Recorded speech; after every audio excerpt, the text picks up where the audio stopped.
오늘 저희 고난주간 특별 저녁 기도에 네 번째 인물로 막달라 마리아를 초청을 했습니다. 네, 초청을 했습니다.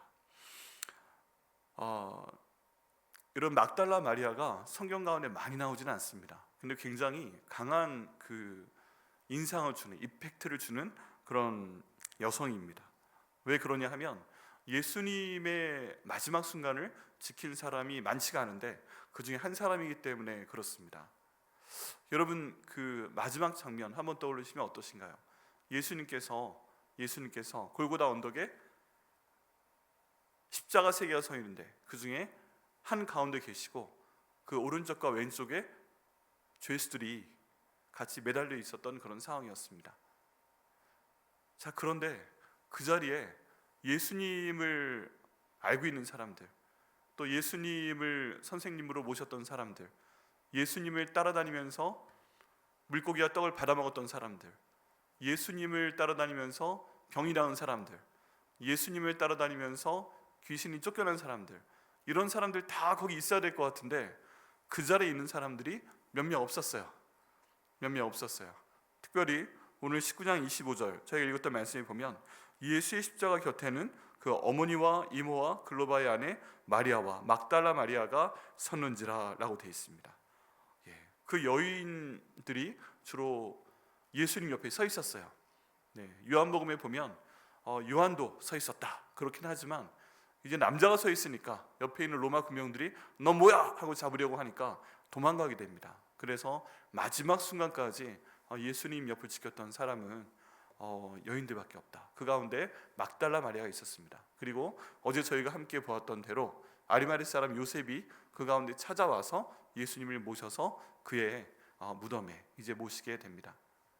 여러분, 어제 막달라 마리아도 얘기할 수 있었지만 아리마대 사람 요셉을 얘기하면서 어젯밤에 계속 잠이 안 왔어요. 진짜 계속 잠이 안 오고 아리마대 요셉 막 그랬습니다. 막 그랬어요. 왜 그랬냐 하면은 어제 말씀을 준비하긴 했지만 또 선포하면서 하나님이 이런 섭리가 정말 놀랍다 하는 걸 다시 한번 계속 생각하게 되면서 체험하게 되니까 막 흥분이 되는 거예요. 그게 뭐냐면 어제 이사야서 말씀드렸지만 메시아께서 돌아가실 때는 부자의 묘에 함께 계실 것이다 라고 했는데 그 묘의 주인공이 아리마대 사람 요셉이었잖아요. 그렇다면 어제 저희의 설교의 제목은 침묵 가운데 용기를 낸 사람, 침묵 가운데 선택한 사람, 침묵 가운데 결단한 사람이었는데 사실은 우리 하나님께서는 아리마대 사람 요셉이 성경 가운데 조용히 있었고 침묵 가운데 있었고 어느 순간에 갑자기 확 나온 것 같지만 이사야 시절부터 이미 아리마대 요셉을 알고 계셨던 거예요. 그리고 그를 준비시키셨던 거예요. 어제 말씀드린 대로 아리마대 사람 요셉은 여러 가지를 많이 갖추고 있는 사람이었습니다. 일단 부자였지요. 국회의원이었지요. 71명의 사내들인 국회의원 가운데 한 명이었죠. 그리고 그 당시에 최고 총독 빌라도와 직접 대면해서 얘기할 수 있는 사람이었죠. 그렇지만 다른 유대인들이 두려워서 예수의 제자임을 드러낼 수 없는 사람이었습니다. 그런데 이 모든 것들이 그냥 우연히 지나가는 것처럼 이제 묘사가 되었어요. 복음서에는.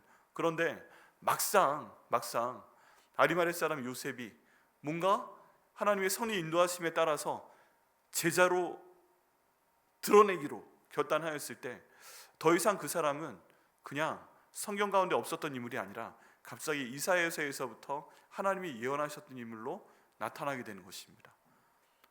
아리마대 사람 요셉도 몰랐을 거예요. 자기가 그 사람인지 몰랐을 거예요. 자기가 자기 또는 가족이 들어가기 위해서 준비했던 무덤이 메시아를 모실 수 있는 무덤이 되었을 줄 전혀 몰랐을 것입니다. 근데 막상 하나님의 계획이 드러나니까 자기는 조용히 있었던 비밀 제자가 아니고 이사야 시절부터 하나님께서 알고 계시는 제자였고 이 사람을 키우기 위해서 하나님께서 모든 것들을 아리마대 사람 요셉의 탄생 때부터 하나하나 준비시키셨고 나를 위해 준비했던 모든 것을 결국 예수님을 위해서 바치게 하는 그런 모든 것들을 경험하게 됩니다. 그리고 나서 아리마대 사람 요셉의 모습이 상상이 되는 거예요. 이사야서에 나와 있는 그 무덤의 주인공이 나였어? 나였구나. 하나님 저였군요. 감사합니다. 하나님께서 이렇게 저를 예비해 주시고 지금 이때 이렇게 사용해 주심을 감사합니다 하고 감격하는 그 아리마대 사람 요셉의 모습. 여러분, 이 모습 때문에요, 또 한 사람의 인물이 생각이 났습니다. 그 한 사람은 구약 성경 가운데 있는 인물인데 다니엘이었어요. 다니엘이 왜 자기가 1차 포로 때 잡혀갔고 그리고 5대 왕국을 거쳐가면서 최고 그 나라의 정치 지도자로 살아남을 수 있었는지 몰랐어요. 죽고 싶어 했어요. 사자굴에 들어가도 괜찮다고 생각을 했어요. 근데 하나님께서 그가 은퇴하던 약 80세에 가까운 시기까지 그가 왜 그 자리에 있어야 되는지, 그를 왜 하나님께 살려두셔야 되는지 전혀 모르는 상황 가운데 있었는데, 예레미야에 나와 있는 하나님의 예언, 70년 후에 내 백성은 예루살렘으로 돌아가게 하겠다, 그 말씀을 읽는 순간 70년이 다 됐네? 내 나이가 80인데?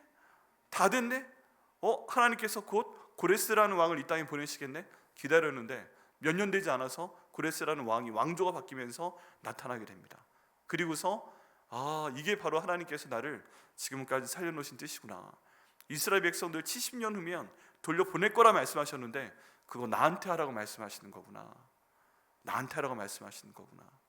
이걸 깨닫고 나서 이 다니엘이 고레스에게 직접 찾아가서 이런 것들에 대한 얘기를 하고 예레미야 예언을 보여주고 돌려보내셔야 됩니다. 설득을 했을 때 고레스가 결국 그 말에 설득되고 또 하나님의 성령이 그를 감동해서 이스라엘 백성들의 포로 귀환이 이루어지게 됩니다. 마지막 순간까지 몰랐어요. 그런데 다니엘도 마지막 순간에 이거 나한테 시키시는 거구나 하고 알게 되고요. 아리마대 사람 요셉도 마지막 순간까지 몰랐는데 하나님께서 이거 바로 나한테 하라고 말씀하시는구나. 나는 숨겨진 제자가 아니라 준비된 제자였구나. 지금까지 내게 주신 모든 것이 다 하나님의 뜻을 이루기 위해서 내게 주신 것이구나 하고 감동하는 두 사람의 모습이 어제 갑자기 매치가 됐어요. 그래서 나중에 우리 천국 갔을 때 다니엘하고 아리마대 요셉하고 서로 보고서 얼마나 반가웠을까. 다니엘이 아리마대 요셉 네가 구약을 하면 나야 라고 말씀하고 계시고, 아리마대 사람 요셉은 제가 보니까 다니엘과 비슷해요. 제가 신약의 다니엘 아니겠어요? 이런 자화자찬을 하는 그런 화기애애한 모습도 떠오르면서 어제 정말 뭔가 잠이 안 오는 그런 밤을 보냈습니다. 여러분, 그리고 이 모습이요 더 저를 잠 못 들게 했던 것은 하나님께서 이때 우리 백향목교회에 이런 말씀을 주신 이유가 있는 줄 믿습니다. 말씀을 준비하는 제게 이런 말씀 주시고 또 선포하게 하시고 이런 말씀을 듣게 하는 우리 백향목교회 성도 한 분 한 분에 대한 뜻이 있을 줄 믿습니다. 왜 그래요? 우리는 아직 모르고 있어요. 하나님께서 이 백향목교회 어떻게 사용하실지 우리는 아직 모르고 있어요. 하나님께서 이 교회에 앉혀놓은 나를 어떻게 사용하실지. 여러분, 아리마대 사람 요셉에 대한 모든 책을 다 읽어보시고 아리마대 사람 요셉에 대한 모든 종류의 설교를 유튜브에서 다 찾아보세요. 어제 같은 설교하는 설교 내용이 있나? 지금 제가 정리한 것과 같은 이런 내용을 설교한 내용이 있나? 없는데 분명한 건 이게 사실이란 겁니다. 사실이란 겁니다.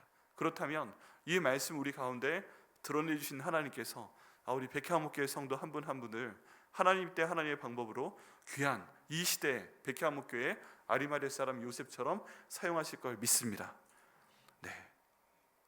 믿습니다. 그래서 기대가 되는 거예요. 사람이 사람을 보는 것과 하나님이 사람을 보는 게 너무 다른데 하나님께서 우리 이분은 어떻게 사용하실까? 우리 집사님은 어떻게 사용하실까? 우리 권사님은 어떻게 사용하실까? 우리 장로님은 어떻게 사용하실까? 그리고 모든 어려운 상황 가운데서 아리마대 사람 요셉도 위기였잖아요. 예수님이 돌아가시는 가운데 있는데 자기는 그분의 제자란 말이죠.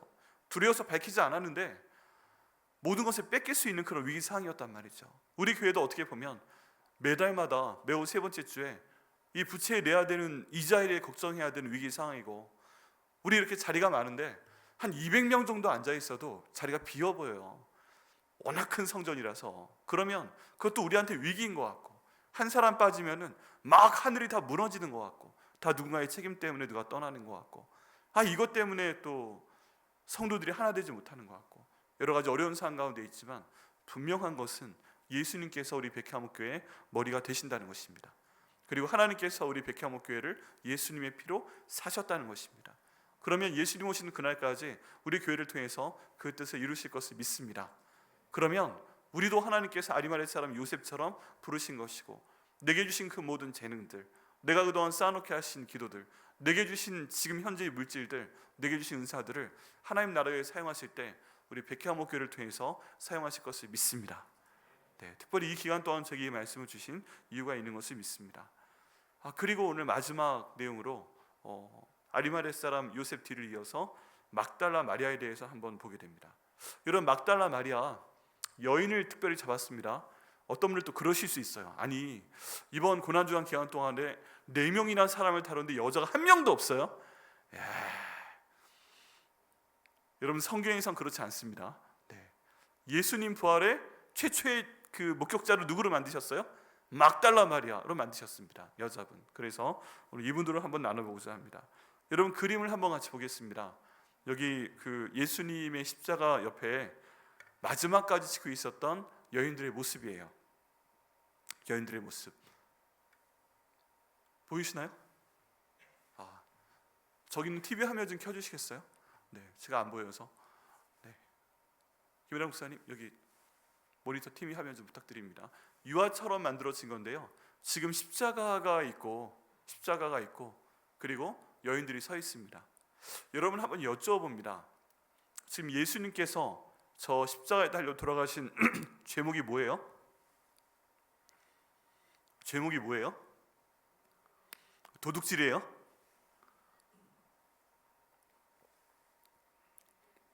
아니면 사람을 때렸어요? 아니면 사람을 죽였어요? 예수님께서 십자가에 달려 돌아가신 이유는 반역죄였습니다. 반역, 국가적인 반역죄. 지금 저 유대 땅이 식민지이기 때문에 저 식민지의 왕은 누구여야 되는 거예요? 로마 황제여야 되는 겁니다. 그런데 예수님의 제목은 유대인의 왕이에요. 그러니까 그 당시 로마 황제한테 반역하는 사람이었습니다. 당연히 죽어야 되는 거죠. 그게 제목이었습니다. 그런데 예수님께서 돌아가셨다고 그 옆에서 슬프다고 계속 그 자리 지키고 있으면 그 사람도 어떤 사람이 되는 거예요? 반역자가 되는 거죠. 지금 예수님 마지막까지 옆에 있으면서 십자가에 그 손과 발을 못 박은 사람들은 누구였어요? 제사장이 키운 군인이었어요? 아니면 로마 군병이었어요? 로마 군병이었죠. 예수님 죽었는지 확인하겠다고 창으로 예수님의 심장을 푹 하고 찔러버린 사람은 누구였어요? 제사장이 군인이었어요? 로마 군병이었어요? 로마 군병이었죠. 예수님이 십자가에 달려 돌아가시는데 이 모든 것들을 감독하면서 예수님께서 돌아가시는 그 장면을 보면서 저 사람은 참으로 하나님의 아들이었다 라고 고백한 사람은 유대인이었어요? 아니면 로마의 백부장이었어요? 로마의 백부장이었어요. 예수님 죽음에 대한 모든 것을 마지막에 관장했던 인물들은 바로 로마의 사람들이었습니다. 로마의 사람들이었어요. 감사합니다, 임수 집사님. 네, 로마의 사람들이었어요. 그래서 이 상황에서 예수님 옆에 붙어 있다는 것은 엄청난 용기가 필요합니다. 아리마대 사람 요셉이 내가 예수의 제자다라는 걸 드러내는 것을 두려워했던 이유가 반역자로 물려서 모든 걸 잃어버릴까 봐. 오늘날 우리나라도 간첩죄 그러면 다 잃어버리는 거잖아요. 간첩죄가 되는 겁니다. 반역자가 되는 겁니다. 그래서 아리마대 사람 요셉도 두려워했던 것인데 예수님이 십자가에 달려 돌아가실 때 그 옆을 지킨다. 예수님이 그런 반역자가 아닌 거 알고 있어요. 근데 그럼에도 불구하고 예수님의 제자 요한도 스스로 주께서 사랑하시는 제자라고 했던 그 사람도 결국 도망갔고 마지막까지 자리 지키고 있는 것은 여기 있는 여인들밖에 없었다는 것입니다. 예수님의 어머니가 계셨고 또 이모가 있었대요. 살로메라고 생각이 됩니다. 그리고 또 한 명이 마리아가 있었고 막달라 마리아가 있었다고 합니다. 이 사람들이 지금 지키고 있는 거예요. 그리고 옆에는 아무도 없어요. 아무도 없어요. 여러분, 한번 여쭤봅니다. 만약에 저런 상황이라면 나 같으면 그 옆에 있겠다. 십자가 옆에 있겠다. 예수님은 아니잖아요. 그러면서 예수님의 이렇게 발도 만져보고 그 앞에서 그냥 어떻게 자리를 떠나지 못해서 그냥 간절한 눈으로 바라보고 있는 그런 지금 여인들의 모습인데 나도 그들 중에 틀림없이 나도 있었다 싶은 분 계세요? 여러분, 이것은요 굉장한 그 적용이 될 수가 있습니다. 오늘날 우리 예수님 믿는 사람들이 얼마나 많은 욕을 먹어요? 이 기독교가 이 땅 가운데서, 전 세계 가운데서 얼마나 많은 욕을 먹어요. 근데 그럼에도 불구하고 우리 예수님은 어디 가시는 게 아니니까 나를 위해 죽으시고 부활하시고 주인 되신 그 예수님에 대해서 내가 예수님 믿는 사람이에요 라고 내가 일하는 장소에서, 아니면 내가 잠깐 머무르는 장소에서, 내가 만나는 사람들에게, 특별히 모든 사람들에게, 정말 중요한 내 가족에게, 내 남편에게, 내 아내에게, 내 아들에게, 딸에게, 내 부모님에게 난 예수 믿는 사람이기 때문에, 예수님의 제자이기 때문에 거기에 순종하며 그에 맞는 생활을 하겠습니다 라고 말하면서 십자가 앞에 서 있는다는 것, 여러분 이거 엄청난 일이죠. 이게 엄청난 일이에요. 지금 십자가 앞에 서 있는 저 여인들은 그냥 서 있는 것이 아니라 자기들의 모든 것들을 다 버리고 죽어도 좋아 하는 마음으로 서 있다는 것입니다. 그러면 저 앞에 지금 현대적인 우리가 서 있는 것은 무엇이겠는가? 예수님이 내 앞에 계실 때 그 앞에 나도 그분의 제자로서 서 있겠다는 것은 내 가족 안에서, 내 일터 안에서, 내가 여기 있는 모든 사람 안에서 내가 하는 모든 생각과 말과 행동이 예수님의 제자로서 부끄럽지 않게, 내가 설령 예수님 믿기 때문에 내가 손해를 본다고 해도, 내가 예수님 믿기 때문에 내가 설령 모든 걸 잃는다고 해도, 내가 예수님 믿기 때문에 내가 가진 어떤 욕심을 포기해야 된다고 해도 난 예수님 앞에 서 있겠습니다. 그런 우리의 태도와 연결될 수가 있습니다. 여러분 예수님 앞에, 그 십자가 앞에 지금 서 계십니까? 만만치 않은 일입니다. 그런데 그럼에도 불구하고 여기 있는 3명의 여인은, 4명의 여인은 지금 서 있는 것을 볼 수가 있습니다. 여러분 처음부터 참 부담스러운 얘기인데 우리가 이 내용으로 한번 축복하며 격려하고 그 다음을 나아가고자 합니다.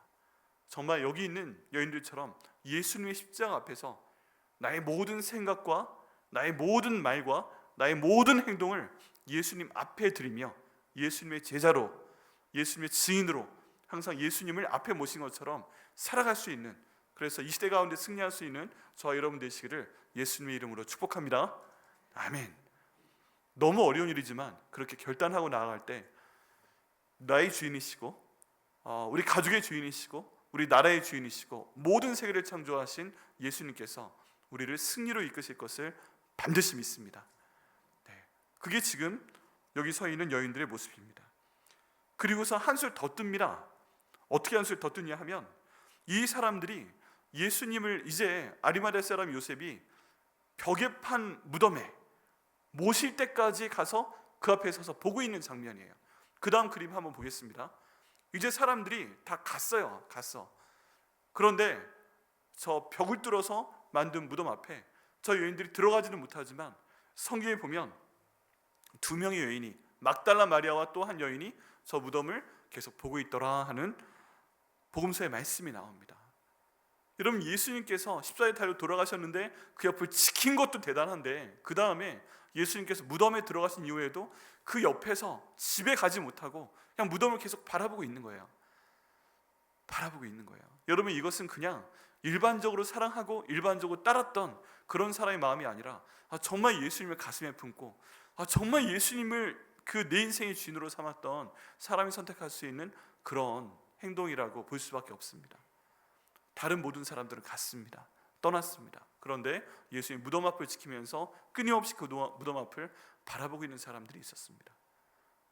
근데 정말 안타까운 건 무엇이냐 하면 그렇게 예수님의 십자가 밑에서 지키고 있었던 그 여인들도, 막달라 마리아도, 그리고 예수님 그날 저녁에 지금 해가 지고 있잖아요. 저렇게 해가 지고 무덤에 모신 다음에 그 무덤 앞에서 가만히 보고 있었던 여인들도 예수님께서 말씀하신 그 부활에 대한 예언, 내가 죽은 지 사흘 만에 다시 살아날 것이다 라는 그 말씀을 마음 가운데 두고 믿고 있었다는 증거는 전혀 없어요. 단 한 명도 예수님이 말씀하신 대로 사흘 뒤에 살아나실 것이다 라고 믿은 사람이 없다는 거예요. 만약에 그걸 믿었으면 제자들이 도망갔겠어요? 야, 우리 예수님 죽었다가 살아나시면 그거 대박이야, 대박. 왜 대박일까요? 죽었다가 살아나셨잖아요. 그럼 내가 죽었어도 나를 살려내실 거 아니에요.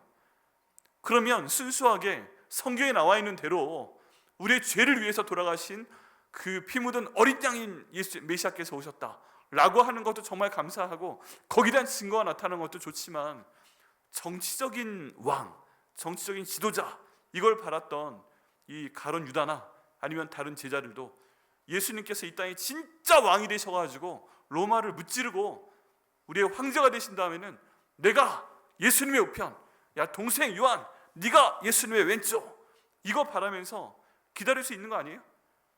사흘 동안 아무 데도 가지 않고 야 예수님 딱 부활하시면 그 앞에 있다가 예수님 제가 여기 있었습니다 딸랑딸랑 하면서 주께서 왕이 되시면 저를 오른쪽 저를 왼쪽 이거 하지 않았겠어요?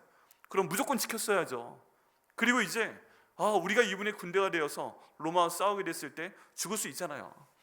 네, 활에 맞을 수 있고 창에 맞을 수 있고 또 뭐 물에 빠져 죽을 수 있고 그런 상황이라도 이야 우리 예수님께서는 자기가 죽었는데 살아나신 분이니까 야 내가 싸우다 죽어도 예수님 살려내실 거야, 이런 확신 가운데 이제 목숨을 바쳐가며 예수님 따라다니는 사람이 되어야 되는 거죠. 예수님의 말씀을 믿고 예수님이 부활하실 걸 믿었다면 사람들의 반응은 당연히 이랬어야 됩니다. 그러면서 예수님 사흘이라고 하셨죠? 기다립니다 하고서 저 앞에 진을 치고 요즘으로 하면 천막 치고 막 모여가지고 기다리고 있을 거예요. 근데 문제는 뭐다? 아무도 믿지 않았다는 거예요. 아무도 믿지 않았어요. 예수님은 아무도 믿지 않았고 제자들 아무도 믿지 않았고 저때 남아있었던 저 여자들도 믿지 않았다는 것입니다. 근데 그나마 좀 나은 게 그래도 막달라 마리아였어요. 막달라 마리아. 왜 그래요? 안식 후 첫날 드디어 안식일은 이때 토요일이었습니다. 주일날 예수님의 무덤을 다시 한번 찾아간 사람이 있었으니 그 사람이 바로 오늘 본문에 있었던 막달라 마리아였습니다. 그리고 예수님께서 일어나신 다음에 처음 이 막달라 마리아와 직접 대화를 나누십니다. 그 장면이 바로 다음 그림입니다. 같이 보시죠. 뭔가 좀 아름답죠? 네, 아름답게 그려달라고 했어요. 예수님 지금 나오셨고 그 다음 막달라 마리아가 지금 예수님 만나고 있습니다. 근데 예수님 부활하셨는데 처음에 막달라 마리아가 알아보지를 못했어요.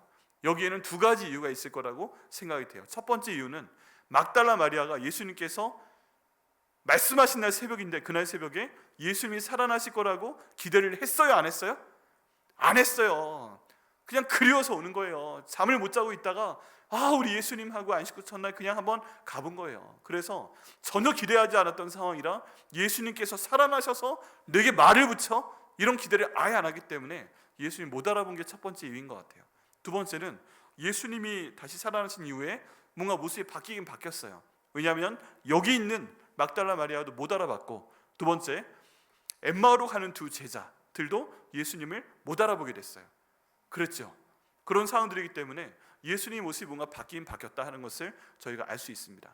근데 이런 상황 가운데서 정말 감사한 것은 이 막달라 마리아를 예수님께서 만나 주셨다는 것입니다.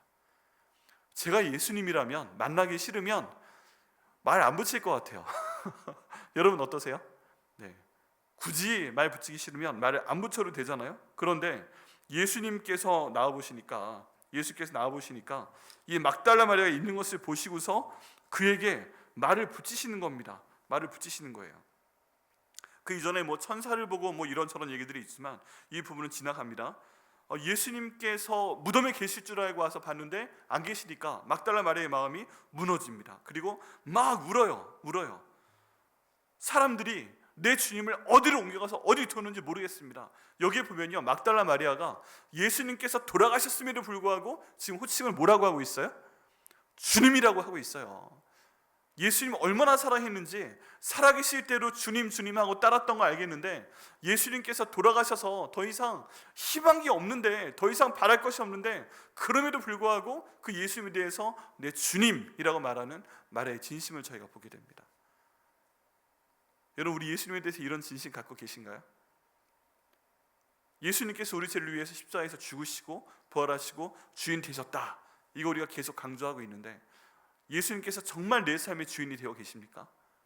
그러면요, 내가 기쁠 때로 나의 주님이시고 내가 힘들 때로 나의 주님이시고 내가 설령 망한 것 같아도 내가 지금 죽는 것 같아도 그 예수님은 나의 주님이신 거죠.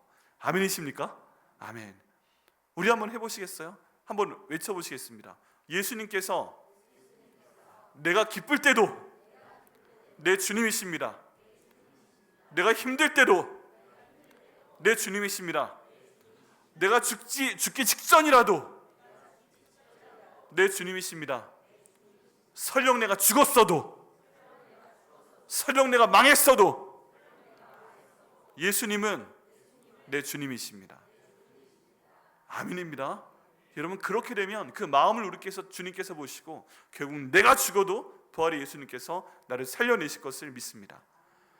오늘 본문에 보면 이 마리아가 죽은 예수님한테 주님이라고 하니까 다른 모든 사람들 다 도망갔는데 홀로 여기 있으면서 주님이라고 하니까 어떤 기적이 나타났어요? 부활하신 예수님을 처음 만나는 그런 놀라운 경험을 바로 이 여인 막달라 마리아에게 주십니다.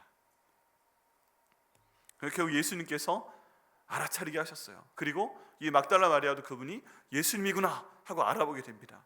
여기에 재밌는 말씀이 있는데 17절 말씀에 예수께서 이르시되 나를 붙들지 말라라고 말씀하시잖아요. 여기 붙들지 말라 하는 거에 대한 원어 표현을 보면 재밌습니다. 이게 어떤 표현이냐면은 지금 이제 그 바로 윗절에서 여자여 마리아야 이름을 부르시니까 마리아가 딱 알아듣고 히브리 말로 라보니여 선생님 하고 나서 그 다음 행동은 뭐였다는 거예요? 동산지기일 때는 못 잡았는데 라보니여 선생님 하면서 예수님을 지금 잡았다는 거예요. 여기 지금 붙들지 말라라고 돼 있잖아요.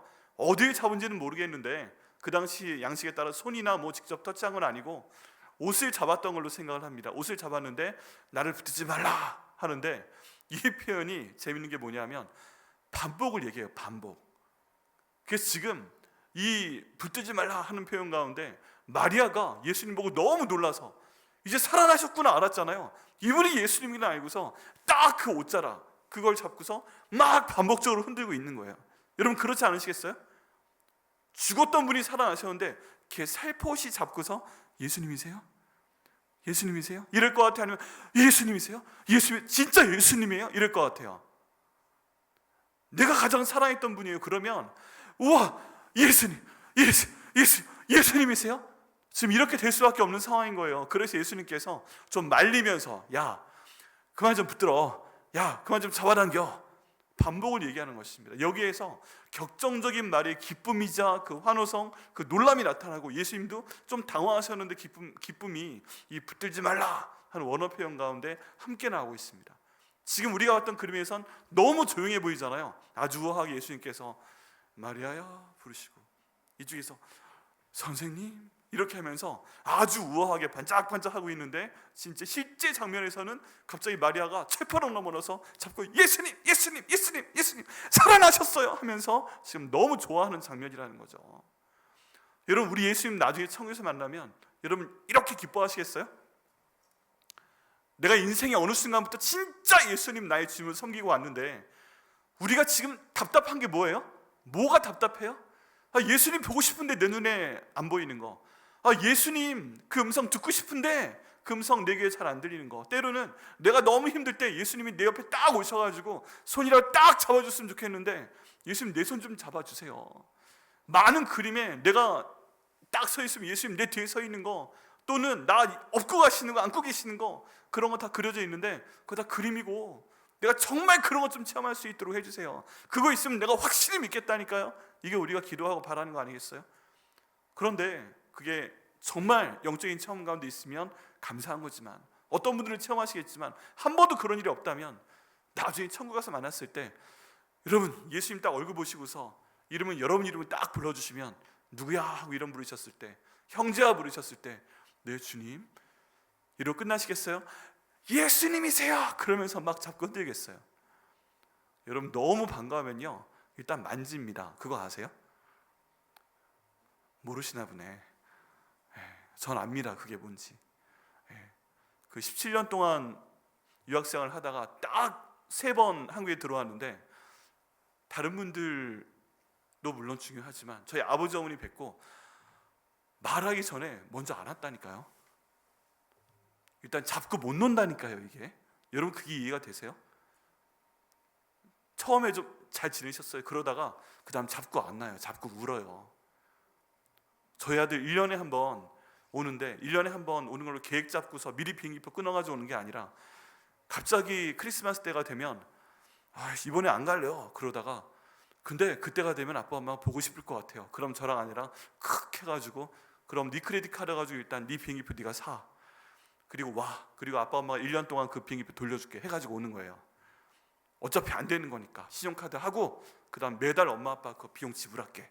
그래서 1년짜리 할부로 끊어가지고 비행기표 해가지고 오는 거거든요.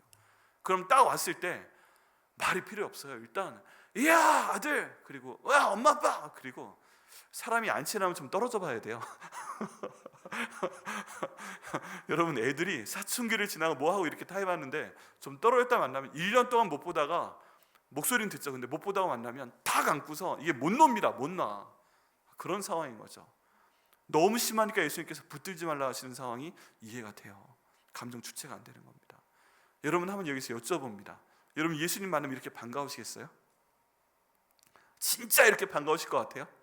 예수님 만나면 막 이렇게 붙들어서 막 이렇게 하고 막 그러면서 야 형제야 그만 좀 해라, 야 누구야 그만 좀 해라, 이렇게 반가우실 것 같아요? 예수님께서 우리 성도 한 명 한 명 직접 만나시고 정말 이렇게 반가워하시고, 우리 백향목교회 성도라면 내가 죄진 것 때문에 예수님 만나기 두려워요 이런 게 아니라 정말 예수님 만나고 너무 기뻐서 예수님 붙들고 안 놓을 수 있는 그런 저와 여러분 되시기를 예수님의 이름으로 축복합니다. 네.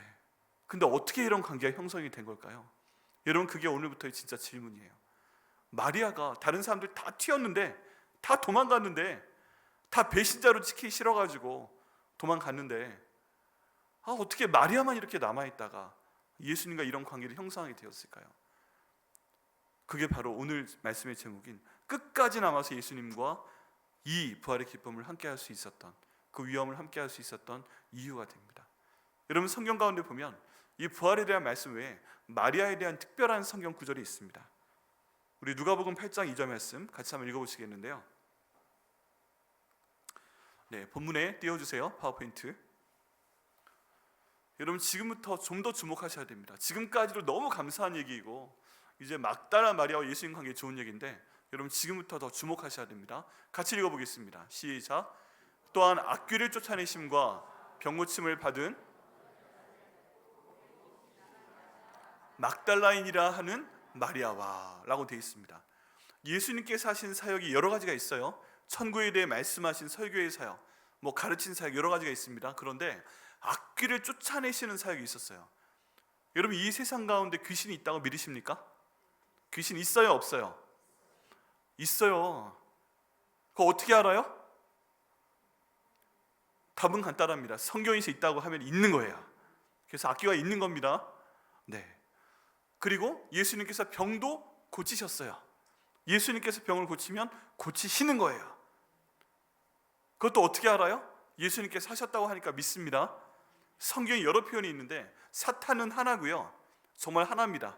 근데 이 사탄의 부하들이 있어요. 마귀라고도 이야기하고 악귀라고도 얘기하고 뭐 여러 더러운 영이라고도 이야기하고 여러 표현이 있습니다.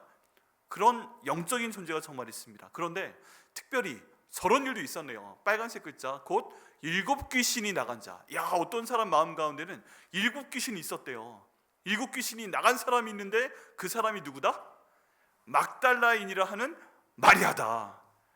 여러분, 성경 가운데요, 이렇게 묘사된 사람은 막달라 마리아밖에 없어요.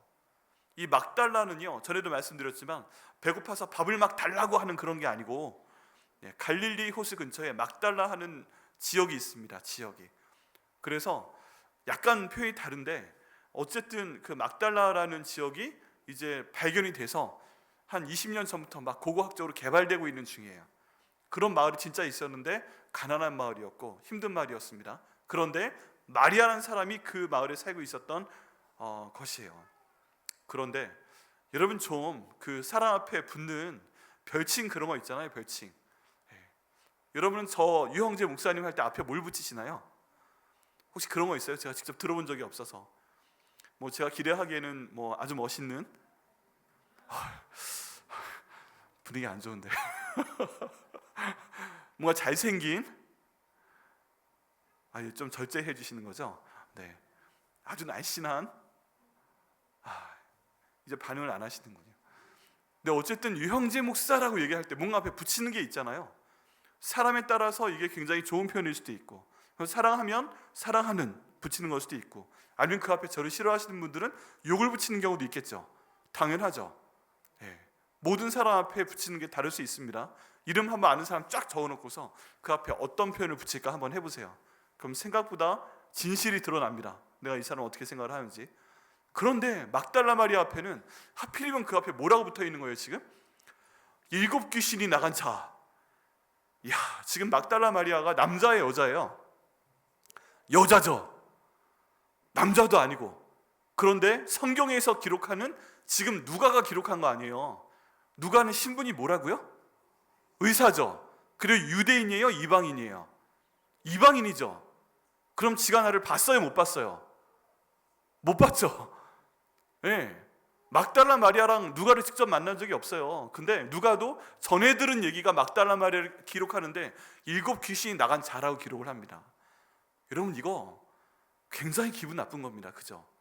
나를 한 번도 보지 못한 사람이 누구한테 내 얘기를 듣고 와서 나중에 저를 딱 만나는데, 우리 처음 보는 사이인데, 아, 내가 누구누구한테 들었는데 당신 별명이 뭐였다며.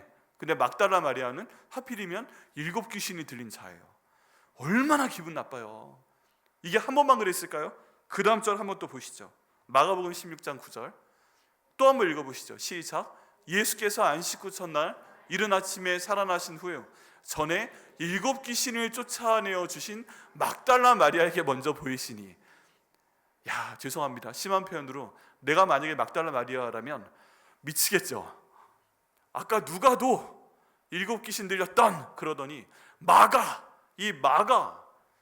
누구한테 듣고서 복음서 썼다고요? 베드로가 말해주는 거 듣고 썼다고요. 그러면 베드로가 막달라 마리아 얘기를 할 때도 앞에 뭐라고 붙이는 거예요? 7 귀신을 쫓아내어 주신 막달라 마리아. 아, 여자 아니에요, 여자. 그쵸? 막달라 마리아 결혼한 여자예요? 아니면 그 당시에 홀몸이었어요? 홀몸이었을 거예요. 젊은 처자였을 거란 얘기죠. 그러면 뭐 보통 결혼하는 젊은 여자가 듣고 싶은 게 뭐예요? 아, 예쁜, 결혼하는 젊은 여자에게 하지 말아야 되는 가장 일반적인 표현이 착하게 생겼다, 그런 거 하면 안 된다고 하더라고요. 네, 착하게 생겼다는 안 된대. 무조건 예쁘다, 네, 아름답다, 뭐 그런 표현 써줘야 된대요. 그럼 막달라 마리아도 여자인데 예쁜 막달라 마리아 얼마나 좋아요. 막달라는 지역이 이름이고. 근데 벌써 복음서에 2번이나 7 귀신을 쫓아내어 주신, 7 귀신 들렸던, 7 귀신 나간 자, 뭐 그런 얘기가 계속 나옵니다. 여러분, 이것을 통해서 성경이 2번이나 이렇게 나왔잖아요. 그럼 성경 가운데 있는 모든 사람들 가운데서 가장 비참했던 사람 가운데 하나가 막달라 마리아인 거예요. 모든 사람들이 인정하는 가장 비참한 남자도 아니고 여자. 여기에 대해 전에 제가 한번 전승을 말씀드린 적이 있지만 지금 그걸 반복하지는 않겠습니다. 그런데 여러분, 여기에서 막달라 마리아가 그 육신적으로 어떤 어려움을 당했던 간에, 그 마음 가운데 어떤 어려움을 당했던 간에 중요한 현재의 상황은 뭐예요? 지금은 자유로워졌어요. 근데 예수님 만나기 이전의 상황은 뭐였어요? 7 귀신이 그 안에 들어와서 이 사람을 만신창이로 만들고 있었다는 것입니다. 여러분, 귀신 들린 사람 만나본 적이 있으세요? 만나보신 분? 못 만나보신 분? 안 계시군요.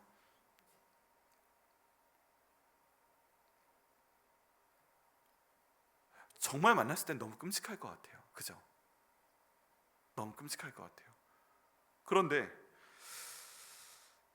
성경 가운데 보면 그 7 귀신이 나온 표현이 있습니다. 여러분 기억나시나요? 예수님 말씀 가운데 나온 내용인데 7 귀신에 대한 내용이 나옵니다. 우리 마태복음 12장 43절부터 45절까지의 말씀을 보겠는데요, 굉장히 심각한 상황을 얘기하는 것이라는 것을 한 번 더 알 수가 있습니다. 같이 읽어보시죠. 시작. 더러운 귀신이 사람에게서 나갔을 때 물 없는 곳으로 다니며 쉬기를 구하되 쉴 곳을 얻지 못하고. 잠깐요. 네, 더러운 귀신이 사람에게서 나갔어요. 여러분, 더러운 귀신이 사람에게 들어오는 경우는 어떤 경우에 들어올까요? 제가 작년에 개별적으로 신방하며 말씀드렸지만 어떤 사람과 관계에서 안 좋은 일이 있었는데 해가 지기 전에 분을 풀지 아니하면 귀신이 들어온다고 했죠. 기억나세요? 에베소서 말씀으로 제가 그 말씀을 깜빡 못 넣었어요. 귀신이 들어온 방법은 굉장히 간단한데 어떤 사람과 싸웠는데 해가 지기 전에 분을 풀지 못하면 그날 밤에 마귀가 마음 가운데 들어와서 그 다음부터 내 안에 있는 미움, 내 마음에 있는 분노, 이거 먹고 사는 겁니다. 그리고 안 나가는 겁니다. 이게 나가야 되잖아요. 그럼 이런 귀신이 언제 나갈까요? 언제 나갈까요? 분명한 건 지금 저 귀신이 한번 사람에게 있다가 나갔잖아요. 그러면은 저희는 저 상태에서 이렇게 생각해 봐도 괜찮아요. 저 사람이 더러운 귀신 들린 사람이 있었는데 예수님을 한번 믿게 되고 영접하게 되고 그 덕분에 예수님의 복음이 딱 들어오게 되면서 귀신이 나갔어요. 한번. 아멘. 말이 되죠? 예수님이 들어오시면 귀신은 떠나가야 되는 겁니다. 왜냐하면 내 삶 가운데 있는 중심에 귀신이 있다가 갑자기 예수님께 중심으로 들어오시니까 지가 나가야지 어떻게 해요? 나간 거예요. 나갔어요. 그리고 나가서 여러 군데 물 없는 곳으로 다니면서 쉬기를 구하는데 쉬지를 못합니다. 먹을 게 없네. 여러분, 우리 마음 가운데 어떤 일에 대한 원망 때문에 마음의 증오, 미움, 복수하고자 하는 마음, 이런 것들이 있게 되면 우리 마음이 바로 마귀의 부패 식당이에요. 그거 먹고 살아요. 정말 간절히 기도하기에는 우리 삶 가운데 그런 게 예수 그리스도의 보혈로 다 씻겨져서 마귀가 우리 마음 가운데 들어왔다가 먹을 게 없어서 쫓겨나가는 역사가 우리 주 예수님의 이름으로 나타나기를 예수님의 이름으로 축원합니다. 우리 가운데 마귀는 그래서 들어오면 그냥 굶겨 죽이죠. 그냥. 우리 백향목계 마귀가 오면 우리 가운데 그런 게 없기 때문에 굶겨 죽이는 걸로 하겠습니다. 근데 지금 성경의 표현은 문제가 커졌어요. 44절 말씀 같이 읽으시죠. 시작. 이에 이르되 내가 나온 내 집으로 돌아가리라 하고 와, 그 집이 비고 청소되고 수리가 되었어요. 야, 예수님이 한번 들어오셔가지고 그 이전에 자기가 완전히 엉망으로 만들어 놓은 그 집이었는데 예수님이 들어오시면서 주인 되신 예수님께서 그 마음 그리스도의 보혈로 딱 닦아버리시고 비우시고 청소되고 고장난 것까지 다 수리까지 해버리셨어요. 야, 그러니까 너무 살기 좋은데 지금 저 상태에서 중요한 건 뭐예요? 저 집에 예수님이 계신 거예요? 안 계신 거예요? 누가 살아요? 비어 있어요? 비어 있어요. 한번 예수님이 오셔가지고 쫓겨나갔는데 그 다음에 살다 보니까 성수해 주신 다음에 뭔가 좀 평안해지니까 예수님 붙들고 계속 살아야 되는데 예수님 나가셔도 괜찮아요. 계시니까 내가 좀 살기가 그러네. 양심의 가책도 되고 내가 나쁜 일도 못하고 나쁜 생각도 못하고 나쁜 말도 못하고 나쁜 행동도 못하고 예수님 좀 나가셔도 괜찮아요? 해가지고 이제 내보냅니다. 얼마나 마음이 편한지. 얼마나 마음이 편한지. 그런 상태에서 집을 비워놨다 보니까 45절에 엄청난 일이 생깁니다. 같이 읽어보시죠. 시작. 이에 가서 저보다 더 악한 귀신 7을 데리고 들어가서 거하니 그 사람의 나중 형편이 전보다 더욱 심하게 되느니라. 이 악한 세례가 또한 이렇게 되리라. 여러분, 여기 7귀신이 나오는데 막달라 마리아 안에 있었던 건 7귀신이었잖아요. 그럼 저기에서는 귀신이 몇이에요? 8이 있어야 되는 거예요. 원래 들어가 있었던 한 마리가 있고 7을 더 데리고 들어갔으니까 8이죠. 근데 집으로 더 악한 귀신 7을 데리고 들어갔다. 그래서 그 사람의 나중 형편이 이전 형편보다 더 안 좋아졌다. 근데 이게 매치가 되게 되면요, 막달라 마리아도 비슷한 상황이었다면 한 번 어떤 일 때문이든 하여간 고통을 받게 돼서 귀신이 그 마음에 들어와서 그 삶을 지배하게 되었을 때, 여러분, 성경에서 말하는 가장 악독한 귀신이 들린 사람이 바로 저 정도라면, 귀신 7, 8마리가 들어갔다? 그러면 막달라 마리아의 인생은 지금 완전히 바닥으로 내려가 있는 상황인 것입니다. 근데 그런 상황 가운데서 아까 말씀 보니까 예수님을 만났는데 예수님께서 그 귀신을 내보내셨다는 거잖아요. 그때까지의 막달라 마리아는 여러분 삶 가운데 제정신이 아니었을 겁니다. 여러분, 그래서 이 그림을 보시면 잠깐만 보고 지나가겠습니다. 그렇게 아름다운 그림이 아니기 때문에 한번 보시죠. 가운데 막달라 마리아가 앉아있고 7귀신이 지금 저 안에 저렇게 쥐어짜고 있습니다. 없애주시고요. 오려볼 그림은 아니라서 안 보이게 해주세요. 살짝 보셨는데 어떠세요? 기분이 좋으세요? 끔찍하죠? 또 안 봤으면 좋겠죠? 더 끔찍한 것도 있었는데 그냥 저 정도로 한 거예요. 그런데 저런 귀신이 어떤 형태로 나타나는가? 우리 바울 서신서 가운데 있는 내용을 보게 되면요, 여러 가지 죄악의 종류가 나타납니다. 여러분, 귀신들이 우리 삶 가운데 주고 있는 건 뭐예요? 죄입니다. 죄. 그리고 이 죄를 통해서 우리 끊임없이 괴롭힙니다. 근데 바울 서신에 나와 있는 죄를 정리를 해보니까 9가지가 나옵니다. 첫 번째는 우상 숭배의 죄. 우상 숭배합니다. 근데 이 우상에는 나 자신의 기도 제목도 우상으로 들어가요. 하나님보다 내가 먼저면 그것도 우상이에요. 성적인 부도덕이 있습니다. 여러분, 하나님께서 성은 정말 정해진 관계 안에서 최고의 즐거움을 누릴 수 있는 관계로 주신 것입니다.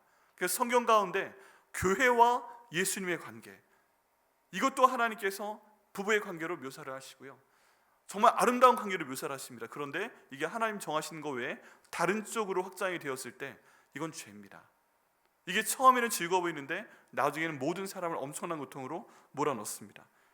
물질 숭배하는 게 있습니다. 탐심이 있습니다. 또 말을 통한 언어의 죄가 있습니다. 여러분, 언어가요, 하나님 보시기에 가장 악독한 죄 가운데 하나입니다. 여러분, 말 조심하셔야 됩니다. 말 조심하셔야 됩니다. 마음 가운데 어떤 생각을 품고 있을 때에는 아직 죄가 안 되는데 그게 말을 통해 밖으로 나왔을 때 하나님께서는 그 말을 심판하신다고 되어 있습니다. 그런데 이 말 때문에요, 누군가는 상처를 주고 누군가는 상처를 받고 그것 때문에 일생 동안 고생을 합니다. 가만히 생각을 해보면요, 우리 가운데 있는 많은 분들도 다른 사람이 내게 언젠가 했던 그 무례한 말 때문에, 그 욕 때문에, 어쩌면 그 오해에 대한 말 때문에 마음 가운데 아주 귀신이 살고 있는 분이 있어요. 용서가 안 되는 거죠. 계속 살고 있는 분들이 있습니다. 그 대상이 부모님일 수도 있고 배우자일 수도 있고 다른 형제 자매일 수도 있고 아니면 애들일 수도 있고 같이 일하는 직장 동료일 수도 있고 교회 성도일 수도 있습니다. 그 모든 말 때문에 귀신이 들어오는 거예요. 그리고 이게 밖으로 안 나간다는 것입니다. 그것 때문에 분노가 생기게 됩니다. 증오가 생기게 됩니다. 다툼이 일어나게 됩니다. 여기에서 나오는 분노는요, 폭발적인 분노를 말합니다.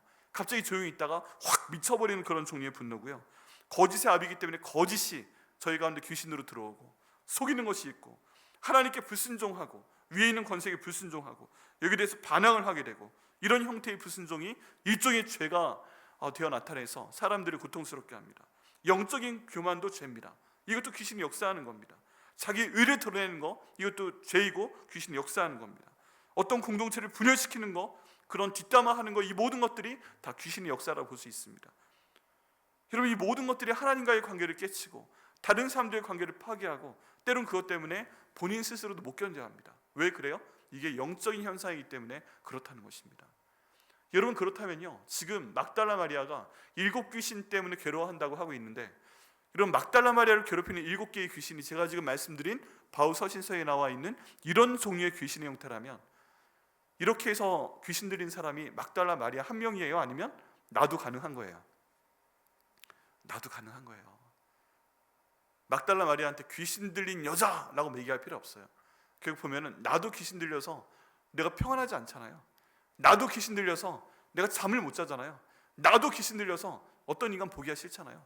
나도 귀신 들려서 때론 가족도 떠나고 때론 직장도 떠나고 때론 어떤 모임이들 떠나는 거 아니겠어요?